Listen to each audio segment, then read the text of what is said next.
নদী ভাঙন প্রতিরোধে বাঁধ নির্মাণে চূড়ান্ত দুর্নীতির অভিযোগ। বাঁধ তৈরির 1 বছরের মাথায় ভেঙে পড়ছে গণিগ্রাম মহাদেবপুরের নদী বাঁধ। বাঁধ নির্মাণে দুর্নীতির প্রতিবাদে সরব হয়েছেন এলাকাবাসী সহ বিডিএফ।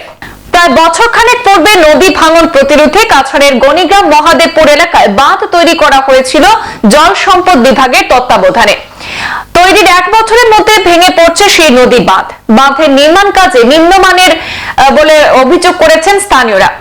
আর নিম্নমানের কাজের অভিযোগে এ নিয়ে প্রতিবাদী কার্যসূচি সাব্যস্ত করেছেন বরাক ডেমোক্রেটিক ফ্রন্টের স্থানীয় কর্মকর্তা সহ এলাকার ভুক্তভোগী জনগণ। জল সম্পদ বিভাগের নির্দেশিকা অনুযায়ী এই কাজের ন্যূনতম স্থায়িত্ব 3 বছর হওয়ার কথা ছিল, কিন্তু তৈরির 1.5 বছরের মাথায় বাঁধে ভাঙন দেখা দিয়েছে। তিনি বলেন, সংশ্লিষ্ট ঠিকাদার রোহিত গোলগুলিয়া সেই যদি সঠিক গুণমান বজায় রেখে বাঁধের নির্মাণ কাজ করতেন তাহলে এমন হওয়ার কোনো কারণ ছিল না।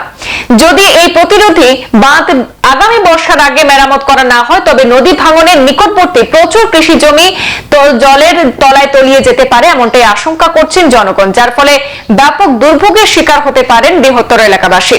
স্থানীয়দের বক্তব্যে এদিন বিষয়টি গুরুত্ব এবং অবিলম্বে সরকারি হস্তক্ষেপের দাবি উঠে এসেছে। তারা জানিয়েছেন যে এই মর্মে একটি স্মারকলিপি অনতিবিলম্বে জেলা শাসক তথা বদরপুরের জল সম্পদ আধিকারিকের হাতে তুলে দেওয়া হবে।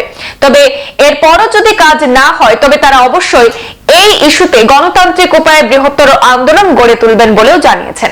আজকে এখানে উপস্থিত আমাদের এলাকাবাসী জনসাধারণ। তো আমার নাম মিনহাজ লস্কর, সোশিয়াল অ্যাক্টিভিস্ট। তো আজকে আমরা এখানে উপস্থিত হয়েছি আমাদের গ্রামবাসী সবাই একত্রিত হয়ে। তো আমাদের কাকু এবং চাচারা সবাই উপস্থিত হয়েছি। তো আমাদের উপস্থিত হওয়ার মেইন লক্ষ্যটা হচ্ছে বা মেইন উদ্দেশ্যটা হচ্ছে, আপনারা দেখতে পাচ্ছেন এখানে যে কাজের গাফিলতি বা কাজের যে বেহাল অবস্থা। আজ থেকে প্রায় 2 বছর আগেই কাজ, প্রায় 1.5 বছর আগে কাজ হয়েছে এবং কাজ সমাপ্ত হয়েছে, কিন্তু আজকে 1.5 বছর কমপ্লিট হয় নাই, কিন্তু কাজের এই গাফিলতি, কাজের এই অবস্থা, এই কাজ এখনো এই কাজের এই অবস্থা আপনারা দেখতে পাচ্ছেন। কাজ পুরা একদম ভেঙে চলে যাচ্ছে। কিন্তু এই যে কেস লাইনের অবস্থা, যদি এই ডিপার্টমেন্ট এই যে কন্ট্রাক্টরকে হ্যান্ড ওভার দিয়েছিল কাজের জন্য, সেই কন্ট্রাক্টর যদি সুষ্ঠু সুন্দরভাবে যদি কাজ করতেন, রুল রেগুলেশন যদি ফলো করে কাজ করতেন বা প্ল্যান এস্টিমেট মোতাবেক লক্ষ্য করে যদি কাজ করতেন তাহলে কাজের এই অবস্থা হতো না। কিন্তু এই কন্ট্রাক্টরের নাম হচ্ছে রোহিত গুলগুলিয়া। তো আমি মনে করি এবং এটা ডিপার্টমেন্ট এবং এই কন্ট্রাক্টরের গাফিলতির কারণে আজকে এই ভয়াবহ পরিস্থিতি এবং ভয়াবহ অবস্থা। তাই আমরা গ্রামবাসী সবাই একত্রিত হয়েছি। আমাদের গ্রামের প্রায় 90% মানুষ কৃষিজীবী, খেটে খাওয়া মানুষ, রেশন ভিত্তিক মানুষ। এটার উপর ভিত্তি করে মানুষ এর চলাচল করে বা মানুষের এই জীবিকা নির্বাহ করে। তো তাই আজকে এই আগামী দুনিয়ায় যদি আজকে বর্ষার সিজনে যদি এই কাজের এই আজকের দিনে এই অবস্থা, বর্ষার দিনে কি হবে আমরা কিছুই বুঝতে পারছি না, কিন্তু বর্ষার দিনের ভয়াবহ অবস্থা হতে পারে। তাই বর্ষার সিজনের আগে এই কাজটা যাতে অতি সত্বর পূরণ করা হয় এবং এই কাজকে যাতে সংশোধন করা হয় এবং রিপেয়ারিং করা হয়। যেহেতু কাজের লিমিট 3 বছর, তাই 3 বছর কমপ্লিট হয় না, এখনো 1.5 বছর কমপ্লিট হয়েছে। 1.5 বছর হওয়ার আগেই কাজটা নষ্ট হয়ে গিয়েছে। তাই আমরা আমাদের করজোড়ে দাবি, আমাদের গ্রামবাসীর সবার দাবি, যাতে এই কাজটা বর্ষার আগে সংশোধন করা হয়। যদি এই কাজটা যদি সংশোধন না করা হয় তাহলে আমরা অন্যথায় আমরা এই গণতান্ত্রিক পদ্ধতিতে আমরা প্রতিবাদী মিছিল সাব্যস্ত করব বা আমরা এখন অবশ্য আমরা ডিসি মহাশয় এবং খাটি এই বদরপুর ডিভিশনের কর্তৃপক্ষ তাদেরকে আমরা লিখিতভাবে একটা মেমোরেন্ডাম দেব।